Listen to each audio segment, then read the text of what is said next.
다 같이 사도신경으로 신앙 고백하겠습니다. 전능하사 천지를 만드신 하나님 아버지를 내가 믿사오며 그 외아들 우리 주 예수 그리스도를 믿사오니 이는 성령으로 잉태하사 동정녀 마리아에게 나시고 본디오 빌라도에게 고난을 받으사 십자가에 못 박혀 죽으시고 장사한 지 사흘 만에 죽은 자 가운데서 다시 살아나시며 하늘에 오르사 전능하신 하나님 우편에 앉아 계시다가 저리로서 산 자와 죽은 자를 심판하러 오시리라. 성령을 믿사오며 거룩한 공회와 성도가 서로 교통하는 것과 죄를 사하여 주시는 것과 몸이 다시 사는 것과 영원히 사는 것을 믿사옵나이다. 아멘. 다 같이 찬송가 501장 너 시오나 이 소식 전파하라 함께 찬송하겠습니다.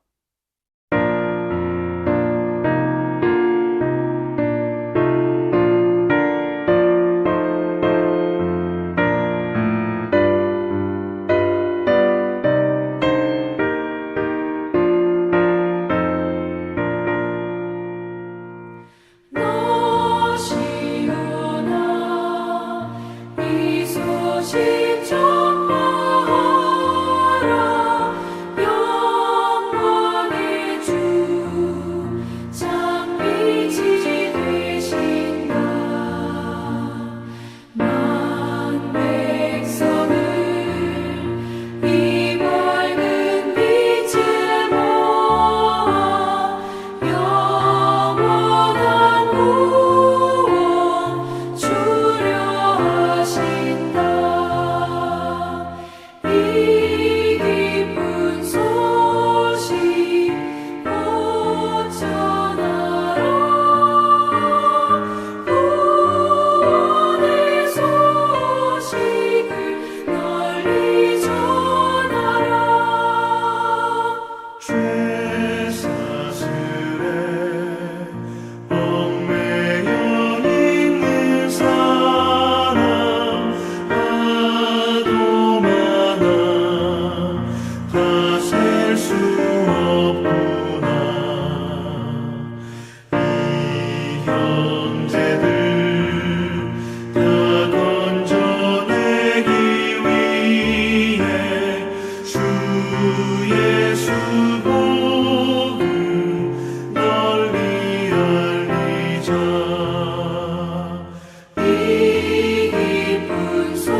오늘 우리에게 주시는 하나님의 말씀은 사도행전 10장 34절부터 마지막 48절까지 말씀입니다. 베드로가 입을 열어 말하되 내가 참으로 하나님은 사람의 외모를 보지 아니하시고 각 나라 중 하나님을 경외하며 의를 행하는 사람은 다 받으시는 줄 깨달았도다. 만유의 주 대신 예수 그리스도로 말미암아 화평의 복음을 전하사 이스라엘 자손들에게 보내신 말씀, 곧 요한이 그 세례를 반포한 후에 갈릴리에서 시작하여 온 유대에 두루 전파된 그것을 너희도 알거니와 하나님이 나사렛 예수에게 성령과 능력을 기름 붓듯 하셨음에 그가 두루 다니시며 선한 일을 행하시고 마귀에게 눌린 모든 사람을 고치셨으니 이는 하나님이 함께 하셨음이라. 우리는 유대인의 땅과 예루살렘에서 그가 행하신 모든 일의 증인이라. 그를 그들이 나무에 달아 죽였으나 하나님이 사흘 만에 다시 살리사 나타내시되 모든 백성에게 하신 것이 아니요 오직 미리 택하신 증인 곧 죽은 자 가운데서 부활하신 후 그를 모시고 음식을 먹은 우리에게 하신 것이라. 우리에게 명하사 백성에게 전도하되 하나님이 살아있는 자와 죽은 자의 재판장으로 정하신 자가 곧 이 사람인 것을 증언하게 하셨고 그에 대하여 모든 선지자도 증언하되 그를 믿는 사람들이 다 그의 이름을 힘입어 죄 사함을 받는다 하였으나 베드로가 이 말을 할 때에 성령이 말씀 듣는 모든 사람에게 내려오시니 베드로와 함께 온 할례 받은 신자들이 이방인들에게도 성령 부어 주심으로 말미암아 놀라니 이는 방언을 말하며 하나님 높임을 들음이러라. 이에 베드로가 이르되 이 사람들이 우리와 같이 성령을 받았으니 누가 능히 물로 세례 베품을 금하리요 하고 명하여 예수 그리스도의 이름으로 세례를 베풀라 하니라. 그들이 베드로에게 며칠 더 머물기를 청하니라. 아멘. 기도하겠습니다. 하나님 아버지 감사합니다. 오늘도 말씀으로 하루를 시작하는 우리 사랑하는 성도들에게 주께서 은혜를 베풀어 주시고 그 무엇보다도 하나님의 말씀이 깨달아지며 또 그 말씀 안에서 소망을 갖는 우리 모두가 될 수 있도록 이 시간 성령께서 주장하여 주옵소서. 감사드리오며 예수님의 이름으로 기도하옵나이다. 아멘. 자, 오늘 본문에서 베드로는 드디어 하나님께서 베드로에게 보여주신 그 환상의 의미를 깨닫게 되었습니다. 34절과 35절을 보면 베드로가 입을 열어 말하되 내가 참으로 하나님은 사람의 외모를 보지 아니하시고 각 나라 중 하나님을 경외하며 의를 행하는 사람은 다 받으시는 줄 깨달았도다. 자, 베드로가 깨달은 내용은요, 47절에 베드로의 말로 이렇게 정리가 됩니다. 47절에 이에 베드로가 이르되 이 사람들이 우리와 같이 성령을 받았으니 누가 능히 물로 세례 베풀물 금하리요 하고. 자, 유대인으로 가지고 있었던 그의 생각과 인생, 그 속에서 굳어져 있던 편견이 깨지면서 이방인들을 향한 복음의 시작이 베드로의 말을 통해서 정리되었습니다. 물론 이 일은 지금 베드로에게만 일어난 일이 아닙니다. 유대 사도들과 다른 초대교회 성도들은 아직 베드로가 경험한 하나님께서 이방인을 향한 복음 증거가 그렇게 명령하신 일을 깨닫지 못한 상태이지만 이제 베드로를 통해서 모두가 하나님의 구원의 계획에 대해서 깨닫게 될 것입니다. 그래서 앞으로 여러 가지 논란이 있을 것이고 베드로는 이들을 설득해야 합니다. 그때마다 47절에 나오는 베드로의 고백이 바로 앞에 있을 모든 논란에 대한 본질적인 답이 될 것입니다. 베드로는요, 이제 하나님의 뜻을 온전하게 알았습니다. 그렇다면 이제 하나님의 뜻을 따라 복음을 증거해야 합니다. 36절부터 43절까지는 베드로가 이방인 고넬료의 가족과 그리고 그 사람의 지인들 앞에서 하나님의 말씀을 증거하는 내용입니다. 베드로는 확신에 차서 예수님의 사역과 그리고 죽으심, 부활에 대해서 설교합니다. 설교의 내용은 36절에 나오는 것처럼 36절에 만유의 주 되신 예수 그리스도로 말미암아 화평의 복음을 전하사 이스라엘 자손에게 보내신 말씀으로 시작해서 43절을 보면은요. 그에 대하여 모든 선지자도 증언하되 그를 믿는 사람이 다 그의 이름을 힘입어 죄 사함을 받는다 하였느니라. 죄 사함을 받는 내용으로 끝납니다. 성령 하나님께서 고넬료와 그 가족들 그리고 함께한 모든 사람들에게 찾아오셔서 이 복음의 메시지가 들려지게 하신 것입니다. 베드로를 통해서 이들에게 주시는 말씀은 바로 예수님으로 말미암아 하나님과 화목하게 되었다. 죄 사함을 입고 하나님과 화평의 관계가 되었다라는 것입니다. 36절에 베드로가 설교한 내용처럼 예수님으로 화평의 복음을 전하셨다라고 증거하고 있습니다. 여러분, 화평의 복음입니다. 복음은 인간과 하나님을 화평하게 만듭니다. 그리고 나아가서 인간과 인간의 관계도 화평하고 화목하게 만듭니다. 복음이 없으면 우리는 진정한 평화를 누릴 수가 없습니다. 오로지 그냥 나만 존재하고 내가 우선인 이곳, 바로 세상이지요. 나를 위해 다른 사람을 희생시키는 것이 바로 이 땅의 법칙입니다. 그래서 늘 분쟁이 있고 다툼이 있지요.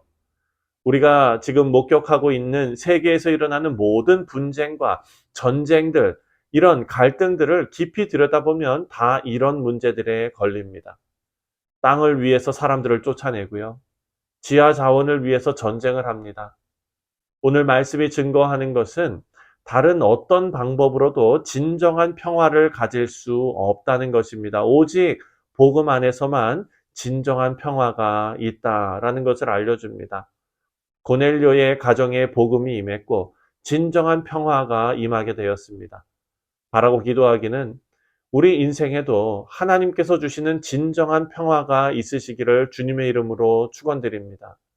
우리 가정 안에 어떤 상담을 받고 또 가정 안에서 경제적으로 풍요로워지고 이 모든 것이 우리 가정의 평화를 가져오는 것이 아닙니다. 가족 구성원들이 하나님 앞에 성령 하나님께 붙들림 받고 그리고 우리 모두가 복음 안에서 변화될 때 그 가정에 진정한 화평이 있게 될 줄 믿습니다. 41절 말씀을 보면 믿음과 구원이 모든 사람의 것이 아니다라는 것을 알 수가 있습니다. 41절에 모든 백성에게 하신 것이 아니요 오직 미리 택하신 증인 곧 죽은 자 가운데서 부활하신 후 그를 모시고 음식을 먹는 우리에게 하신 것이라. 자, 이 말씀은 예수님께서 죽으시고 부활하신 후에 예수님을 모든 사람에게 보이신 것이 아니라 예수님께서 택하신 증인들에게만 보이셨다라는 말입니다. 베드로의 설교를 보면 예수님께서 부활하시고 몇몇 사람들에게만 예수님의 모습을 보이신 것은 예수님을 믿는 믿음과 그 믿음으로 말미암은 구원이 모든 사람의 것이 아니다라는 의미입니다. 믿음과 구원은 하나님께서 택정하셔서 구별하신 사람들에게만 해당되는 것입니다. 하나님께서 택하지 않은 사람은 부활하신 예수님을 만났다 할지라도 예수님을 믿어서 구원에 이를 수가 없습니다. 우리 아무리 눈으로 보고 귀로 들어도 믿지 못하는 사람이 있습니다. 예수님이 믿어지는 것은 사랑하는 성도님들 기적입니다. 그리고 우리가 가진 이 믿음이 얼마나 귀한 것인지 우리는 알아야 합니다. 예수님을 직접 만났음에도 불구하고 예수님을 십자가에 못 박는 일에 힘썼던 사람들이 있는 것입니다. 예수님께서 그렇게 복음의 메시지를 증거하셨음에도 불구하고 예수님의 목소리를 그들의 귀로 들었음에도 불구하고 그들의 마음이 움직이지 않았습니다. 사랑하는 성도님들, 이 세상 마지막 때에 심판의 기준은 예수님께 대한 믿음이라는 것을 꼭 생각해야 합니다. 43절을 보면 그에 대하여 모든 선지자도 증언하되 그를 믿는 사람들이 다 그의 이름을 힘입어 죄사함을 받는다 하였느니라. 베드로는 모든 선지자들이 증거하기를 예수 그리스도를 믿는 사람들이 모두 예수님을 힘입어 죄사함을 받는다라고 설교했습니다. 구약의 선지자들에 의해서 이미 예언된 사실이 있는데 그것은 예수 그리스도를 믿는 자들에게는 속죄의 은총이 임한다라는 것입니다.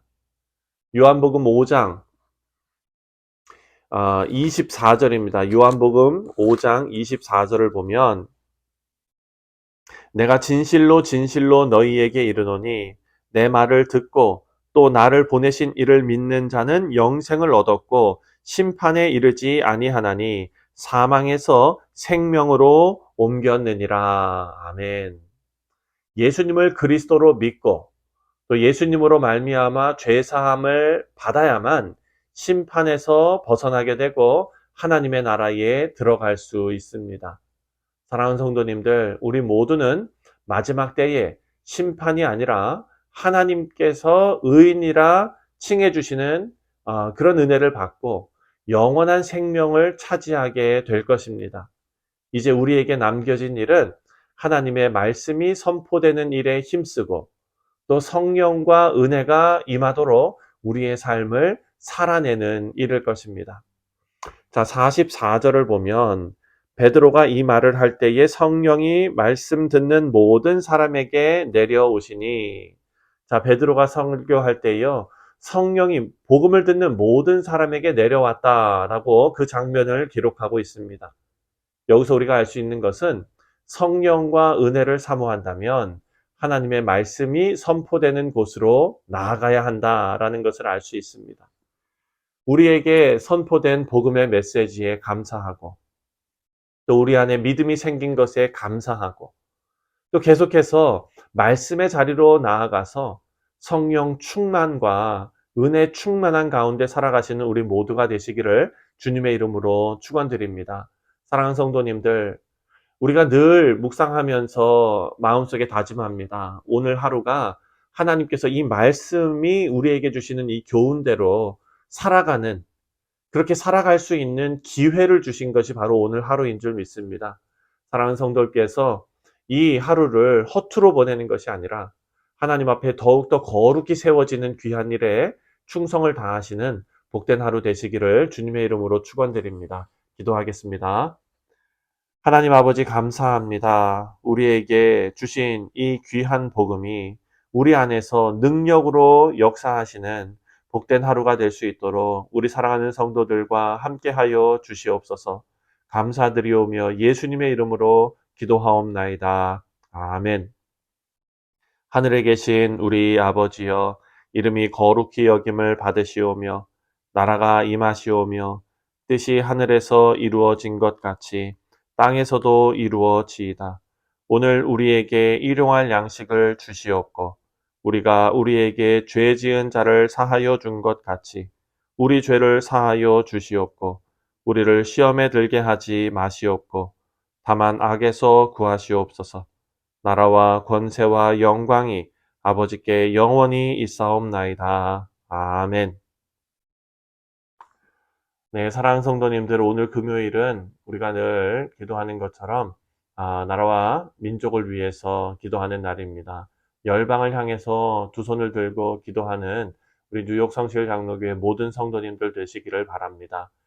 우리가 두고 온 조국 대한민국을 위해서 기도하시고 또한 우리가 살아가고 있는 미국 땅을 위해서 기도하실 때에 하나님을 섬기는 귀한 믿음의 공동체들이 다시 부흥하여 살아날 수 있도록 위해서 기도해 주시기를 바랍니다. 우리 다 같이 한 목소리로 기도하겠습니다.